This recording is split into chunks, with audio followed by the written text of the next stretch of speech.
Hi Internet, here's a video about my water elevator.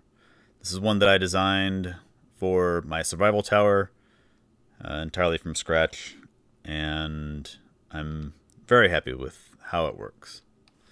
But it's uses note blocks for selectable floors, so you select the floor you'd like to go to. It moves blocks around, and then you can get out on the floor you want. So you can go back down, and this works from any floor that you're in. Like even if I fly into the roof and select like the first floor, like it'll take me like all the way down. There is one problem with it that I've found, and there isn't really. This is just user error. Let's say, let me set this up. So I'll go up to the bedroom, and then I'll go down to the second floor here. And now if I'm another person, or if I say I leave my area and I come back down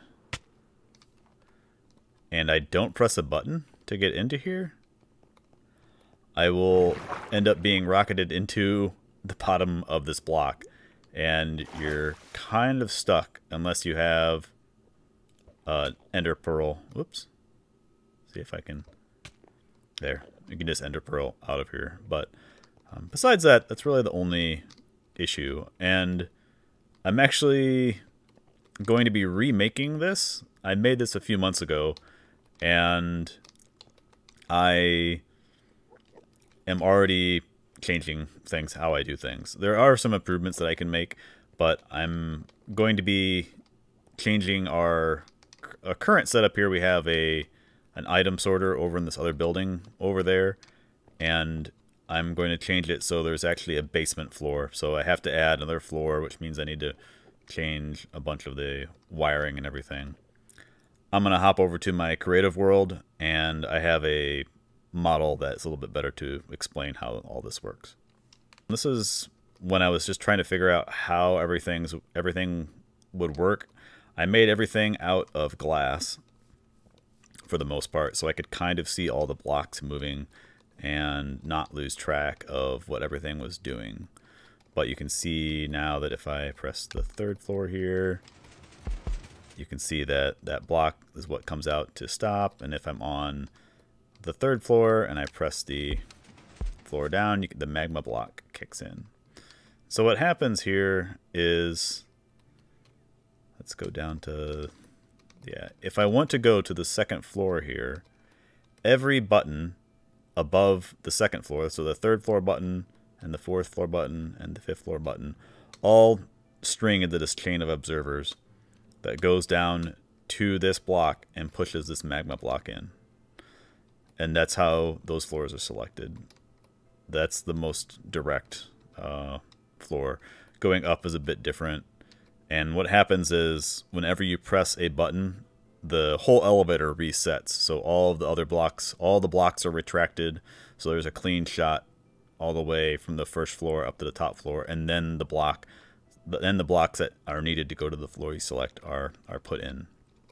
But around the back here is I've color coded it. These buttons don't do anything other than just let us kind of see what things are what. So there's the blue buttons here are the up circuits. The down is represented by the red, the crimson buttons, and then these acacia buttons are the reset circuit. So like I said, when you press the this is the second floor button, it goes through this chain all the way down, and then it puts that piston and pushes that magma block into the water stream.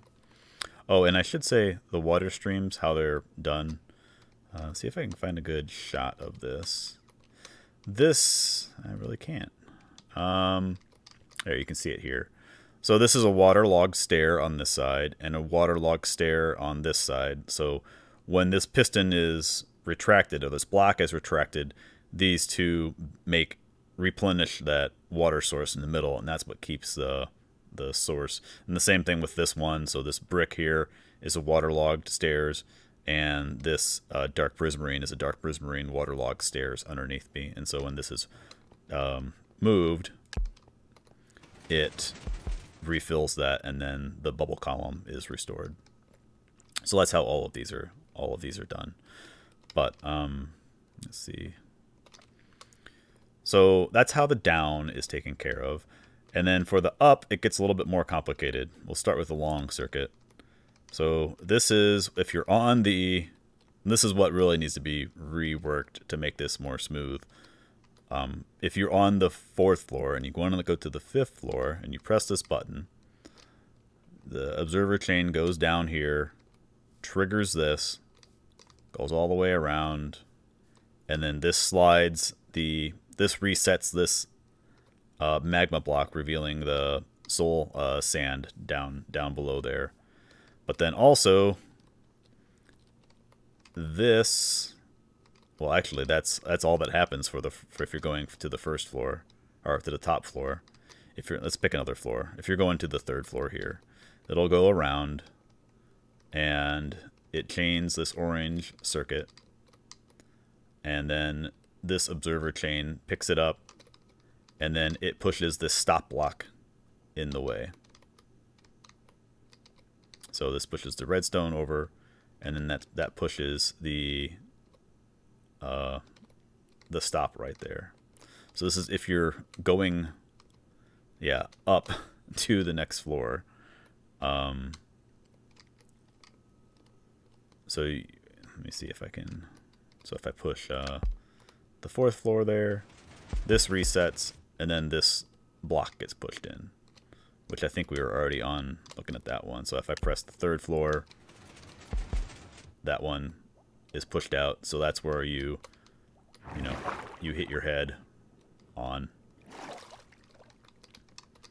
And then the final part of the circuit is the most complicated part of the circuit, and that's this reset circuit. And this makes this also can be redone to make it more smooth, but basically every single floor there's this reset circuit that comes, and you have to depower all of these sticky pistons so that they retract, and so there's that clean shot, so that you don't have a one of these, like if you're trying to go from the 1st floor up to the top and this sticky piston is still powered, then you just hit your head on it, or there's a magma block in the way, or whatever. So it's a bit complicated, and I had to go through and like add one for each floor, and it makes sense when I was actually doing it, and it makes sense now too, but it's a bit of a mess like looking at it without like rebuilding it and everything. But anyway, since I'm rebuilding everything, I wanted to share it,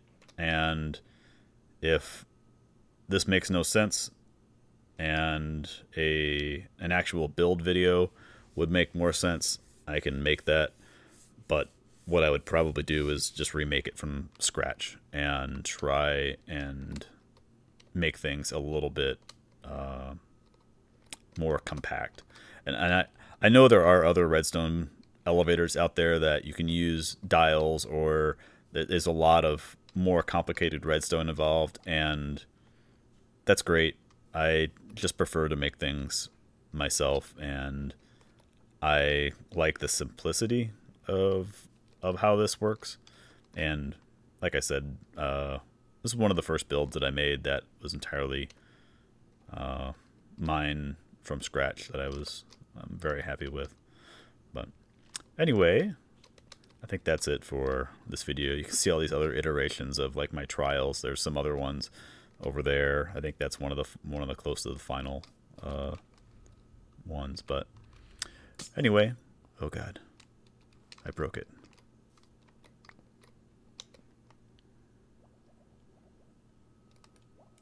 Gotta fix that.